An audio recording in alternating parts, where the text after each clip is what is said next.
जब से छात्रों के मामले में राहुल गांधी और कॉकरोच पार्टी दोनों एक्सपोज हुए, तब से इनकी लाइन लेंथ बिगड़ी हुई है। अब ये नए नए प्लान पर काम करते रहते हैं ताकि जो पॉलिटिक्स डिरेल हुई है वो थोड़ी लाइन पर आए और नरेंद्र मोदी के खिलाफ थोड़ा माहौल बना सकें। इसलिए आप देखिए कि जो कॉकरोच पार्टी वाले जगह जगह पिट रहे थे, जगह जगह इनको दौड़ाया जा रहा था, वो अब जंतर मंतर पार्ट 2 का प्लान बनाए बैठे हैं। उधर राहुल गांधी छात्रों के मुद्दे से होते हुए महिलाओं और ओबीसी तक पहुंच गए। आज आपको बताऊंगा कि इधर कॉकरोच पार्टी वालों ने सड़क पर फिर उतरने का ऐलान किया, तो दिल्ली पुलिस ने अब ऐसी क्या तैयारी कर ली है जो कॉकरोचों को हैरान कर देगी। उधर नरेंद्र मोदी को घेरने चले राहुल गांधी को कैसे अपनों ने गच्चा देकर फंसा दिया, और इधर ये लोग अपने अपने प्लान में बिजी हैं। उधर छात्रों को लेकर कहां नया बवाल मचा है, छात्र कहां फिर से अनशन पर बैठे हैं, सड़क पर आ गए हैं, पुलिस से भिड़ गए हैं। छात्रों की ये जो लड़ाई की तस्वीरें हैं अपने हक के लिए, ये कहां से आई आज आपको दिखाऊंगा। साथ ही अरविंद केजरीवाल ने कौन सा चैलेंज दे दिया और मोदी योगी जो है उसका क्या इलाज कर रहे हैं। बंगाल में कैसे ममता शुवेंदु भिड़ गए, आज तो बहुत कुछ है बताने के लिए, लेकिन पहले इस पूरी खबर का एक झलक देखिए। आपके गुजरात के 1000 स्कूलों के इंस्पेक्शन करते हैं और मिलके पंजाब के 1000 स्कूलों के इंस्पेक्शन करते हैं, कौन से अच्छे हैं? बिहार में और जिस तरीके से तेलंगाना में जाति सर्वेक्षण कराया गया था, राष्ट्रीय स्तर पर 2027 का जो जनगणना है, यही प्रणाली अपनाए।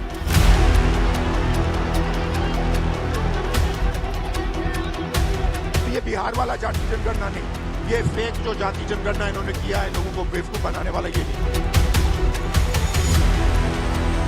राहुल की पूरी आउटरीच एक मैन्युफैक्चर्ड पीआर कैंपेन है।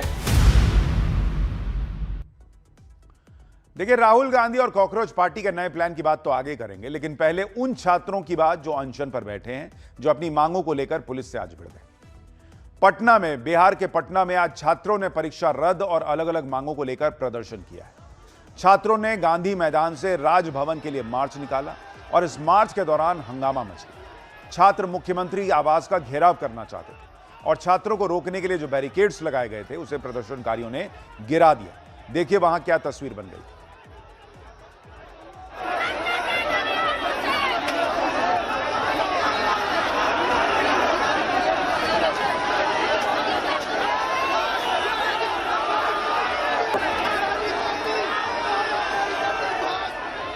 छात्रों और पुलिस के बीच झड़प भी हुई, दोनों आमने सामने आ गए। कैसा वहां माहौल बना जब यह झड़प की स्थिति बनी, उसकी भी कुछ तस्वीरें देखिए।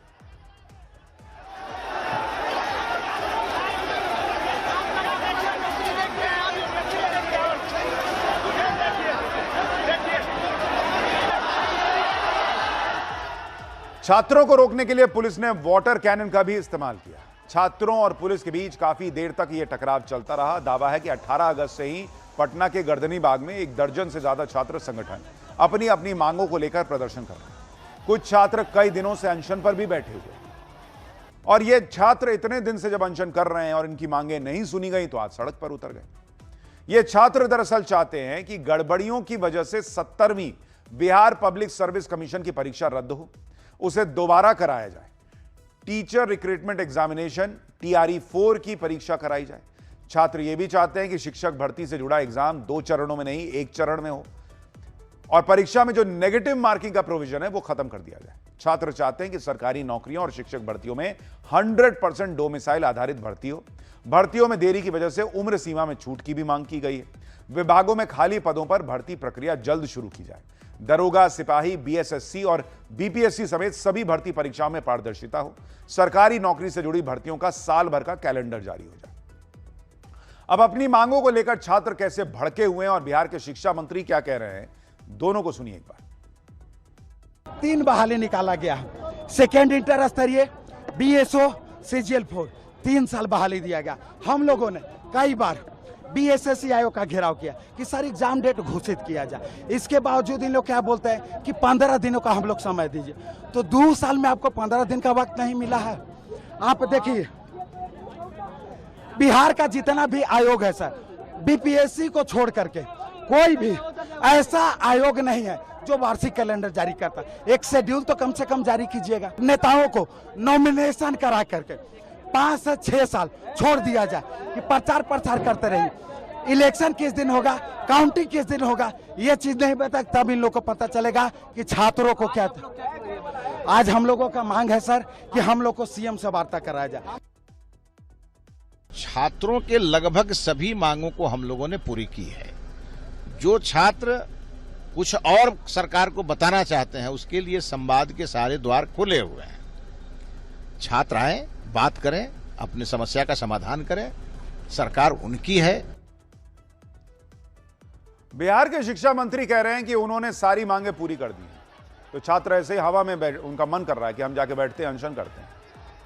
छात्र जो मांग कर रहे हैं उनमें से एग्जाम कराने की मांग जो है वो पहले सरकार ने सुन ली, लेकिन उसके बाद जो उनकी डिमांड है वो कहां पूरी हुई है। उस तरह से कह रहे हैं सारे संवाद के रास्ते खुले हैं। अरे रास्ता तो आप बंद किए हुए हैं और आप ही चले जाते। छात्र तो इतने दिन से बैठे हुए हैं, प्रदर्शन कर रहे हैं। यही बार बार दिक्कत आती है, चाहे झारखंड हो जाए चाहे बिहार हो जाए। छात्रों से बात करने में पता नहीं क्या ईगो हट हो जाता है, क्या हो जाता है इन नेताओं को। दोपहर में पुलिस और छात्रों के बीच बवाल हुआ। शाम होते होते खबर आई कि सरकार ने छात्रों से फिर बातचीत की है। बिहार के मुख्य सचिव ने छात्र नेताओं से बात की। 8 सदस्यीय प्रतिनिधि मंडल से लगभग 1.5 घंटे बातचीत चली। मुख्य सचिव ने छात्र नेताओं को भरोसा दिया कि वो सीएम से बात करेंगे। 24 से 48 घंटे में 15 सूत्री मांगों पर सकारात्मक जवाब मिलेगा। अब शिक्षा मंत्री तो कह रहे थे कि सब मांग लिए हैं, तो मुख्य सचिव कैसे कह रहे हैं कि बात करके बताऊंगा? इसका मतलब डिमांड अभी सारी नहीं सुनी गई है, और जो बाद में मुख्य सचिव चर्चा की है यही पहले कर लेते। इधर बिहार में सरकारी नौकरी की तैयारी कर रहे छात्र भड़के हुए हैं। सरकार उनसे संवाद का भरोसा जता रही है। उधर सीएम सम्राट चौधरी ने आज से बिहार में विद्यार्थी सहयोग शिविर की शुरुआत कर दी। इस प्रोग्राम के तहत बिहार सरकार स्टूडेंट्स की समस्याओं को सुनेगी और उनका जल्द से जल्द समाधान करने की कोशिश करेगी। हर महीने के चौथे मंगलवार को शिक्षण संस्थानों में यह शिविर आयोजित होगा, जिसमें स्टूडेंट्स अपनी समस्याएं सीधे सरकार या संबंधित अधिकारियों के सामने रख सकेंगे। साथ ही विद्यार्थी सहयोग पोर्टल और हेल्पलाइन नंबर 1100 के जरिए स्टूडेंट्स अपनी शिकायत दर्ज करा सकते हैं। सम्राट चौधरी ने आज स्टूडेंट से संवाद किया, 30 दिन के अंदर उनकी समस्याओं के समाधान का भरोसा दिया। तो यह अच्छी पहल है, लेकिन सवाल यह उठ रहा है कि जो लोग अनशन पे बैठे हुए हैं उनसे भी जाके संवाद कर लेते। वहां तो मुख्य सचिव संवाद कर रहे हैं, या उन्हीं को घर बुला लेते। इधर बिहार सरकार छात्रों और जेनजी से संवाद बढ़ाने में लगी है। उधर यूपी के सीएम योगी आदित्यनाथ ने आज प्रदेश के युवाओं के लिए बड़ा ऐलान किया। सीएम योगी ने अगले 6 महीने के अंदर 1 लाख युवाओं को सरकारी नौकरी का नियुक्ति पत्र देने का दावा किया। उन्होंने कहा कि 9.5 साल में उनकी सरकार में 9,30,000 से ज्यादा युवाओं को सरकारी नौकरी दी गई है। मैं प्रदेश भर के युवाओं को इस बात के लिए आश्वस्त कर रहा हूं कि अगले 6 महीने के अंदर, नोट करिए, अगले 6 महीने के अंदर 1 लाख नौजवानों को फिर सरकारी नियुक्ति पत्र अलग अलग स्टेज में हर सप्ताह उपलब्ध करवाने जा रहे हैं। 1 लाख सरकारी नियुक्ति पत्र हम देने जा रहे हैं। दे दें, सारी परीक्षाएं पूर्ण हो गई, रिजल्ट की प्रक्रिया चल रही है और उनको ससमय निकालने के लिए मैं आयोग और बोर्डों से भी कहूंगा, समय सीमा को और सीमित करना है। एक नौजवान को भटकने की नौबत नहीं आनी चाहिए। हमें बुरा लगता है जब कोई युवा कहता है कि हमने परीक्षा दी है, परिणाम अभी तक नहीं आ पाया। हम आयोग और बोर्डों की बैठक लेते हैं और उनसे कहते हैं कि भाई सारी प्रक्रिया आपको इतनी स्वतंत्रता दे रखी है, परिणाम भी समय पे लाइए। इधर छात्रों को लेकर बवाल चल रहा है। उधर cockroach party Jantar Mantar part 2 की तैयारी कर रही है। कॉकरोच पार्टी का आरोप है कि जंतर मंतर को लेकर सरकार ने जो केस वापस लेने और मुआवजे की मांग मानी थी उसे पूरा ही नहीं किया। इसी के विरोध में 5 सितंबर को इंडिया गेट से दिल्ली पुलिस के मुख्यालय तक मार्च निकालेंगे। लेकिन कॉकरोच पार्टी ने ऐसे वक्त में मार्च निकालने का ऐलान किया जब दिल्ली में हाई प्रोफाइल ब्रिक्स समिट की तैयारियां चल रही होंगी। दिल्ली में 12 और 13 सितंबर को ब्रिक्स का समिट होना है, जहां देश भर के दुनिया भर के बड़े बड़े नेताओं को आना है। उनके आने से पहले सुरक्षा को लेकर बहुत सी तैयारियां करनी पड़ती हैं। इसलिए सवाल उठ रहा है कि क्या कॉकरोच पार्टी इस ब्रिक्स सम्मेलन के दौरान कुछ हंगामा खड़ा करना चाहती है? क्या उनको मार्च की इजाजत मिलेगी, नहीं मिलेगी, यह भी अभी क्लियर नहीं है। उधर जंतर मंतर की तरह कोई हंगामा हिंसा ना हो, मार्च की आड़ में कोई संसद तक ना पहुंच जाए या कार्यक्रम तक ना पहुंचने तक, भाई अब 5 को शुरू करेंगे, पता चला खींच दिए 12-13 तक। तब इसके लिए दिल्ली पुलिस भी अपनी तैयारियों को टाइट कर रही है। सूत्रों के मुताबिक दिल्ली पुलिस ने बड़े बड़े प्रदर्शन को लेकर नई रणनीति बनाई है। दिल्ली पुलिस कमिश्नर अनुराग कुमार ने इंटेलिजेंस विंग को कुछ निर्देश दिए। दिल्ली पुलिस की नई रणनीति के मुताबिक हर प्रदर्शन से पहले दिल्ली पुलिस कुछ अहम जानकारियां जरूर जुटाएगी। प्रदर्शन में शामिल होने वाले लोगों की प्रोफाइल तैयार की जाएगी। यह भी पता लगाया जाएगा कि किस राज्य से कितने लोग आ रहे हैं, उन्हें किस तरीके से जुटाया जा रहा है और प्रदर्शन के प्रमुख नेताओं और आयोजकों की इसमें भूमिका क्या है। प्रदर्शन का एजेंडा और उनकी मुख्य मांगें भी पहले से समझने की कोशिश की जाएगी। इसके साथ ही पुलिस यह जानकारी भी जुटाएगी कि प्रदर्शनकारी कहां ठहर रहे हैं, किन इलाकों में उनकी आवाजाही है और दिल्ली में उनके स्थानीय संपर्क कौन है। माफ कीजिएगा, सबसे अहम बात, प्रदर्शन के लिए फंडिंग के संभावित सोर्स की भी जानकारी जुटाई जाएगी। सूत्रों के मुताबिक पुलिस कमिश्नर ने वायरलेस कम्युनिकेशन सिस्टम को एक कदम सही करने के सख्त निर्देश दिए हैं। यानी दिल्ली पुलिस भी अब यह तैयारी कर रही है कि पिछली बार जैसी स्थिति ना बने। आयोजक कौन है से लेकर आयोजन में आ कौन कौन रहा है और उनका पैसा कहां से आ रहा है, सारी जानकारी जुटा ली जाएगी पहले। कुल मिलाकर दिल्ली पुलिस अब कोई कमी नहीं छोड़ना चाहती। जिस तरह से जंतर मंतर के प्रोटेस्ट में अचानक से 30,000 लोगों की भीड़ आ गई थी और संसद की बाउंड्री वॉल तक पहुंच गई थी, उसे देखते हुए अब दिल्ली पुलिस अपना होमवर्क कर रही है। पुलिस सूत्रों के मुताबिक यह सब किसी प्रदर्शन को दबाने के लिए नहीं, बल्कि कानून व्यवस्था को बनाए रखने के लिए किया जा रहा है। इधर कॉकरोच पार्टी नए प्रदर्शन की तैयारी में है, उधर कॉकरोच पार्टी का नाम लेकर केजरीवाल बीजेपी को चैलेंज दे रहे हैं। अरविंद केजरीवाल कह रहे हैं कि जब से कॉकरोच पार्टी वाले बीजेपी राज्यों में स्कूलों का सच दिखा रहे हैं, तब से बीजेपी घबराए जा रही है। वो पंजाब के स्कूलों को बदनाम कर रहे हैं। स्कूलों की हालत को लेकर अरविंद केजरीवाल बीजेपी को क्या चैलेंज दे रहे हैं, एक बार सुनिए। आपके गुजरात के 1000 स्कूलों के इंस्पेक्शन करते हैं और मिलके पंजाब के 1000 स्कूलों के इंस्पेक्शन करते हैं, कौन से अच्छे हैं? पूरे मीडिया को लेके जाएंगे, बीजेपी वाले भी आ जाएं और हम लोग भी आएंगे। दोनों राज्यों के स्कूलों के इंस्पेक्शन करते हैं। बीजेपी के राज्यों में जब से कॉकरोच पार्टी वालों ने इनके स्कूलों का इंस्पेक्शन करना चालू किया, इनकी बुरी हालत जो है इनके स्कूलों की वो सामने आ रही है। तो इन्होंने अपने स्कूल तो ठीक नहीं किए, उन्होंने पंजाब के स्कूलों को बदनाम करना शुरू कर दिया। मात्र 4.5 साल के अंदर हमने पंजाब के स्कूल इतने शानदार बना दिए हैं। लगभग 19,700 स्कूल है पंजाब में, उसमें से 500 स्कूल रह गए हैं, बाकी 19,200 स्कूलों को हमने बहुत अच्छा बना दिया है। अच्छा, अरविंद केजरीवाल बीजेपी वालों को चैलेंज दे रहे हैं कि आप पंजाब आइए और दिखाइए हमारे यहां स्कूल कैसे। तो भाई, अगर कॉकरोच जनता पार्टी एक स्वतंत्र जो है लोगों की टीम है, तो चैलेंज दीजिए उनको, अभिजीत दीपके और बाकियों को, या आओ हमारे यहां के स्कूल दिखाओ। जिस तरह से अरविंद केजरीवाल कॉकरोच पार्टी का नाम ले रहे हैं, उसी को लेकर लोग सवाल उठाते हैं कि कॉकरोच पार्टी वाले सिर्फ बीजेपी राज्यों को टारगेट कर रहे हैं और विपक्ष के राज्यों में नहीं जाते। अरविंद केजरीवाल पंजाब के स्कूलों का डंका पीट रहे हैं, लेकिन पंजाब के शिक्षा मंत्री ने एक ऐसा पोस्ट कर दिया जिससे विपक्ष को पंजाब की एजुकेशन क्वालिटी पर सवाल उठाने का मौका मिल गया। दरअसल पंजाब के शिक्षा मंत्री हरजोत सिंह बैंस ने जो एक स्कूल के क्लासरूम का पोस्टर शेयर किया, उस पोस्टर में स्पेलिंग की गलती थी। पोस्टर में हिरण को डियर की जगह DEER की जगह DEAR डियर लिखा हुआ था, जो आप लिखते हैं, किसी को नहीं लिखते डियर फ्रेंड। वेजिटेबल को वेजिटेबल्स लिखा हुआ था, उसकी स्पेलिंग भी गड़बड़ थी। इसी को लेकर पंजाब में विपक्ष ने सरकार को घेर लिया। पूछा कि क्या पंजाब के स्कूलों में यही सब पढ़ा रहे हैं क्या, कि स्पेलिंग भी नहीं आ रहा बच्चा लोग को। इधर राहुल गांधी का हाल भी आप देख लीजिए। अरविंद केजरीवाल की तरह वो भी छात्रों के मुद्दे पर खूब माहौल बना रहे हैं। पुणे वाले कार्यक्रम के बाद उनके करीबी उन्हें पीएम बनाने की बात भी करने लगे, कोई उन्हें बैटमैन जैसा हीरो बताने लगा। लेकिन बीजेपी राहुल गांधी के खिलाफ एक लिस्ट लेकर आई और दावा कर रही है कि राहुल गांधी ने पुणे में जो छात्रों की गूंज कार्यक्रम किया, वो तो एकदम फ्लॉप था भाई। बीजेपी का दावा है कि राहुल गांधी के अपने नेताओं ने उन्हें गच्चा दे दिया। कई कांग्रेसी नेताओं ने राहुल गांधी के पुणे वाले कार्यक्रम पर कोई सोशल मीडिया पोस्ट तक नहीं किया, कुछ पॉजिटिव तक नहीं कहा, वो भी उस दौर में जब सोशल मीडिया पर नैरेटिव की लड़ाई चल रही है। बीजेपी के प्रवक्ता और नेता प्रदीप भंडारी ने आरोप लगाया कि राहुल गांधी के पुणे वाले कार्यक्रम को कांग्रेस के नेता ही भाव नहीं दे रहे।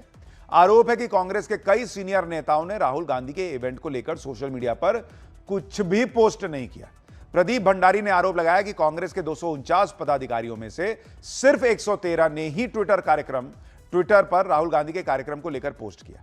249 में से सिर्फ 48 नेताओं ने इंस्टाग्राम पर राहुल गांधी के कार्यक्रम से जुड़ा हुआ पोस्ट किया और 83 नेता ऐसे हैं जिन्होंने किसी भी सोशल मीडिया प्लेटफॉर्म पर इसकी कोई बात तक नहीं की। बीजेपी प्रवक्ता ने दावा किया कि मनीष तिवारी, चरणजीत सिंह चन्नी, सीडब्ल्यूसी मेंबर अजय माकन जैसे नेताओं ने राहुल गांधी के इवेंट को भाव तक नहीं दिया। इसी डेटा को दिखाकर बीजेपी माहौल बना रही है कि पुणे में राहुल गांधी के पीआर स्टंट को उनके ही नेता भाव नहीं दे रहे, उनके ही नेता राहुल गांधी को जेनजी का नेता नहीं मानते हैं। सुनिए बीजेपी के प्रवक्ता प्रदीप भंडारी को।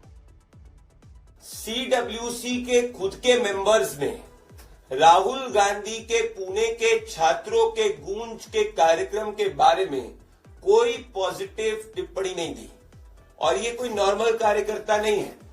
This includes leaders like Ajay Maken, ये इंक्लूड करता है लीडर्स लाइक मनीष तिवारी, चरणजीत सिंह चन्नी। जब ये राहुल गांधी के छात्रों के गूंज के इवेंट को अपने सोशल मीडिया पर एंडोर्स नहीं करते हैं, इससे ये स्पष्ट होता है कि आज कांग्रेस पार्टी भी ये जानती है कि राहुल की पूरी आउटरीच एक मैन्युफैक्चर्ड पीआर कैंपेन है। यानी जिस वक्त देश में छात्रों को लेकर पूरी तरह से पॉलिटिक्स चल रही है कि छात्र किसके साथ है, जेनजी किसके साथ है, कांग्रेस पार्टी को लेकर सवाल उठ रहे हैं कि उनकी पॉलिटिक्स में राहुल गांधी के साथ खुद पार्टी के लोग भी हैं कि नहीं। छात्र और जेनजी को तो छोड़ दीजिए। अगर बीजेपी के आरोपों को सही माने तो कांग्रेस के अंदर ही राहुल गांधी की गूंज सुनाई नहीं दे रही। इस बीच पीएम मोदी को घेरने के लिए राहुल गांधी ने फिर से ओबीसी कार्ड चल दिया। राहुल गांधी और कांग्रेस अध्यक्ष मल्लिकार्जुन खड़गे ने जाति जनगणना को लेकर पीएम मोदी को चिट्ठी लिख दी। आरोप लगाया कि पीएम मोदी जातिगत जनगणना को सही से नहीं करवा रहे। इन लोगों को हर चीज अपने हिसाब से चाहिए, सरकार में नहीं है लेकिन सब जैसा ये बताएंगे वैसा ही होना चाहिए। पहले कह रहे थे कि पीएम मोदी जातिगत जनगणना से भाग रहे हैं, अब जातिगत जनगणना करवा रहे हैं तो उसकी प्रक्रिया पर सवाल उठा रहे कि ना ढंग से नहीं हुआ। पीएम मोदी को भेजे अपने लेटर ने राहुल गांधी ने उस लेटर में कहा कि सवालों के जरिए जातियों की सही गिनती संभव नहीं है, यह तरीका भ्रामक है।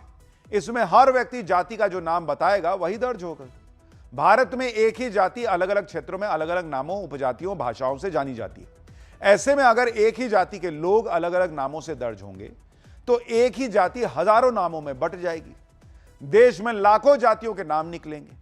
जातिगत जनगणना से हासिल पूरा आंकड़ा ही बेकार हो जाएगा। इससे यह नहीं पता चलेगा कि भारत में ओबीसी की आबादी कितनी है। जनगणना में पिछले वर्ग का शब्द तक शामिल नहीं है। इसका समाधान यह है कि जातियों की एक ड्रॉप डाउन सूची बनाई जाए। सरकार मौजूदा प्रश्नावली रद्द कर सबसे बात करके नई प्रश्नावली बनाए। कांग्रेस कह रही है कि जैसे बिहार और तेलंगाना में जातिगत जनगणना हुई वही तरीका अपनाया जाए और इसके लिए राहुल गांधी ने लेटर में तेलंगाना में इस्तेमाल जाति की सूची और बिहार में इस्तेमाल जाति की सूची की कॉपी लेटर के साथ लगाई। सुनिए जयराम रमेश इसको लेकर क्या कह रहे हैं, फिर आपको बताऊंगा कि बिहार की जातिगत जनगणना का नाम लेकर कैसे राहुल गांधी खुद फंस गए। जिस तरीके से तेलंगाना में जाति सर्वेक्षण कराया गया था, उसी के आधार पर राष्ट्रीय स्तर पर 2027 का जो जनगणना है, जिसकी शुरुआत अभी अभी हुई है, उसी तरह आप यही मेथडोलॉजी, यही प्रणाली अपनाएं।